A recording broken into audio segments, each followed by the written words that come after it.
Добро вечер и Божи благослов се разбира до сите слушатели кои што оваа вечер ќе слушаат емисијата Гласот на вистината.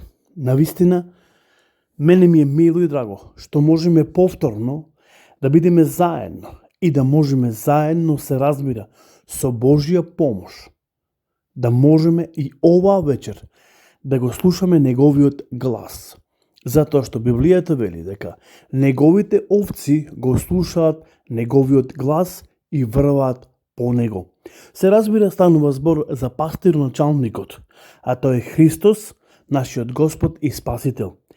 Затоа токму оваа вечер сме тука за него, за Логосот, за вечниот Логос, кој се отелотвори и дојде во личноста на Исуса Христа, нашиот Господ и Спасител. Затоа нему нека му е вечна слава од сега и за секогаш. Библијата вели дека тој беше мртов и сега е жив за сите векови и ги има клучовите на адот и смртта. Друго што е многу клучно и важно, Библијата Исус го открива како Алфа и Омега, почетокот и свршетокот, првиот и последниот. Оне кој беше и кој треба да дојде на овој свет. Па макар што по оваа прашање има толку многу полемики, кој треба да се врати повторно на овој свет, кој е судијата. Но Библијата и по овие прашања има и конкретни одговори. Иако постојат многу различни мислења, е нормално, ако постојат толку многу различни мислења или тези по оваа прашање, кој треба да дојде повторно на овој свет и кој е судијата, тогаш има и различни одговори. Но Библијата и по овие прашања е многу јасна и гласна и конкретна. Библијата вели дека оној кој беше, кој е и кој треба да дојде содржителот или семојкниот, а тој е Господ Исус Христос, кој е спремен да им суди и на живите и на мртвите. Затоа оваа вечер сме тука заедно, се разбира, да му дадеме чест и слава. Во книгата Откровение ни е запишено како 24 старешини паѓаат, му даваат слава и чест. Па дури и 4 животни кои го окружуваат Божиот престол се спремни да се поклонат и да му дада чест и слава. И ние оваа вечер, како вистински чеда Божи, придобиени преку крвта на Исуса Христа, сме спремни да го слушаме неговиот глас како негови овци и од неговото, се разбира, стадо. Повторно, ќе кажам дека мене ми е мило и драго што можеме повторно оваа вечер со помош Божја да бидеме заедно собрани и да го слушаме неговиот глас. Како што и најавив претходните, се разбира, емисии, така и оваа вечер сакам да најавам дека зборуваме исклучиво за доста интересна тема. И затоа оваа тема ја направив како серија предавања и се надевам дека овие теми кои се како серија предавања ќе ни послужат за еден голем благослов, се разбира, на сите нас. Со тоа што можеме или ќе можеме повеќе да се спознаеме не само со Светото Писмо, туку всушност и со Божјото раѓање и со раѓањето на Месијата. Сите овие емисии, кои што ги имаме 4-5 емисии во текот на минатиот месец, па и новој, имавме можност да ги разгледаме старозаветните пророштва, да разгледаме нешто од Стариот Завет, а потоа нешто и од Новиот Завет. Всушност, Новиот Завет се пророштвата кои што се изречени од страна на Бог преку пророците, кои Бог ги испраќал меѓу својот народ, а веќе во Новиот Завет гледаме со доаѓањето на Исуса Христа дека пророштвата кои биле изречени, дека тие се исполнуваат. Библијата сака да ни каже дека Месијата е тој кој ќе ги исполни сите, буквално сите пророштва. Па дури за овие нешта, па за законот и за одредени други нешта кои веќе биле спомнати во Стариот Завет, дури самиот Господ Исус Христос ни зборува дека тој не дојде да ги наруши, туку дојде, се разбира, да ги исполни. Божјото раѓање е клучна работа за сите нас. Како што кажав, намената Божја беше да Бог преку тоа Божјо раѓање да го врати човекот во таа првобитна состојба и човекот да ги има повторно сите драгоценни прилики и можности кои што ги изгуби пред да сгреши. Пред да не го послуша гласот, се разбира, Божи. Но, како што најавив, зборуваме за планот Божи. Библијата не го открива Божјото раѓање како план Божи. Дека Бог е тој кој го изготвил овој план. И дека овој план немало можност никој да го руши. Иако Библијата ни открива дека ѓаволот покушувал на различни начини да го руши овој план. Но воопшто не успеал, затоа што овој план не бил човечки план, не бил измислен од човек, туку овој план бил Божи план. Бог го измислил. А штом Бог го измислил овој план и го спроведува, тој е толку веродостоен што никој не може и да го наруши. Затоа реков дека Христовото раѓање е Божи план.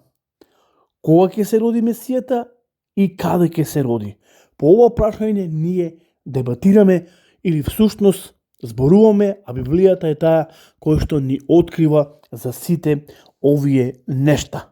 Кога ќе се роди Христос? Тоа е првото прашање за кое што сакам ова вечер да прочитаме преку Словото Господово, и тоа само по себе ни открива кога ќе се роди Христос. Ајде заедно да отвориме, значи во Евангелие на Матеј, втората глава, ќе читаме од 1 до 12. Повторувам, Евангелие на Матеј, втората глава, ќе читаме од 1 па се до 12.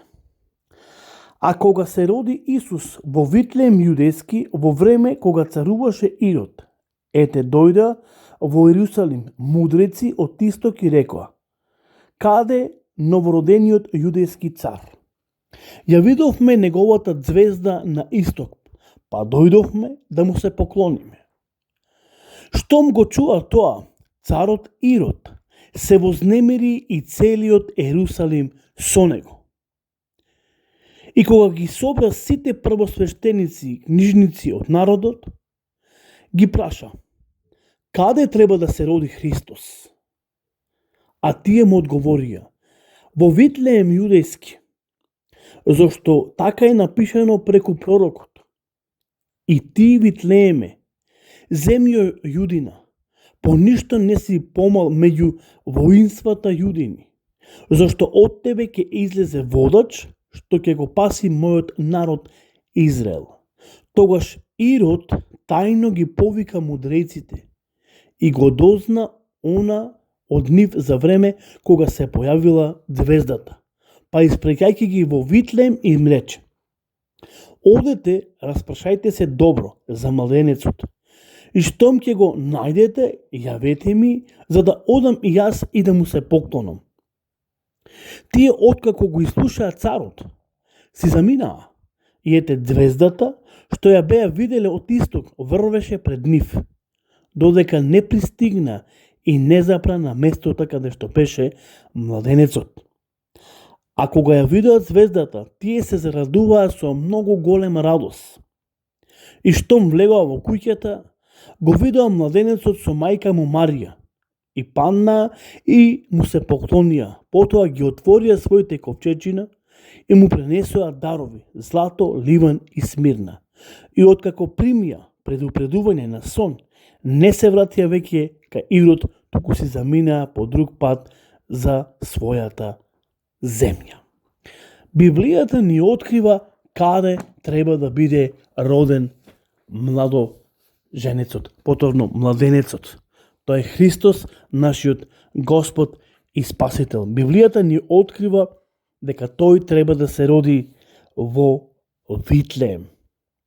Па дури имаше и презнаци, а тоа беше звездата, деница, која мудреците ја следеа, одеа, и каде таа запра, таму се породи и младенецот. Така да, еве, Библијата ни открива каде треба и кога треба да се роди Христос.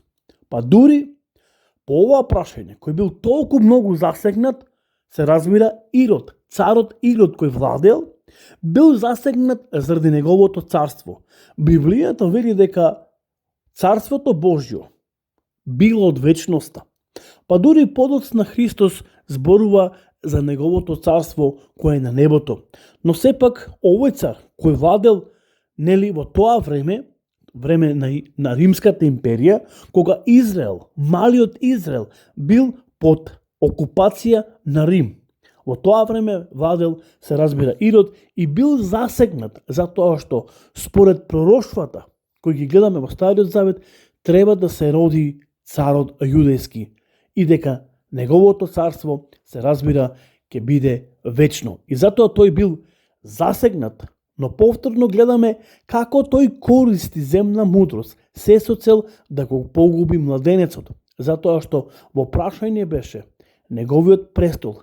Веќе тој размислуваше дека неговиот престол почнува да се разнишува и дека неговата власт всушност ќе пропадне. И тој користи или ја користи таа земна мудрост со цел да го наруши планот Божи и да го убие младенецот. Па им вели на мудреците: одете, најдете го, потоа јавете ми и јас ке дојдам да му се поклонам. Но Бог интервенирал во сон на овие мудреци и тие си заминеа и повеќе не се вратиле кај Ирод. Сетете се дека ви реков, никој не може да го расипи планот Божи. Никој не може ни да чепни во планот Божи. Ова било план Божи.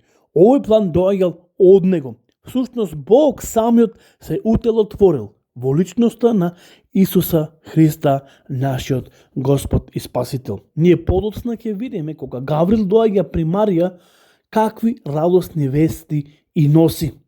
И од кого таа поточно забременува или останува трудна. Затоа, дотогаш имајте една убава, благословена вечер. Господ нека биде со вас, се разбира, по воља Божја. Ако даде Господ, се слушаме до наредната емисијата Гласот на вистината.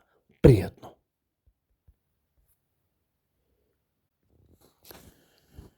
Добро вечер и Божи благослов се разбира до сите слушатели кои што оваа вечер ќе слушаат емисијата Гласот на вистината. Навистина, мене ми е мило и драго што можеме повторно да бидеме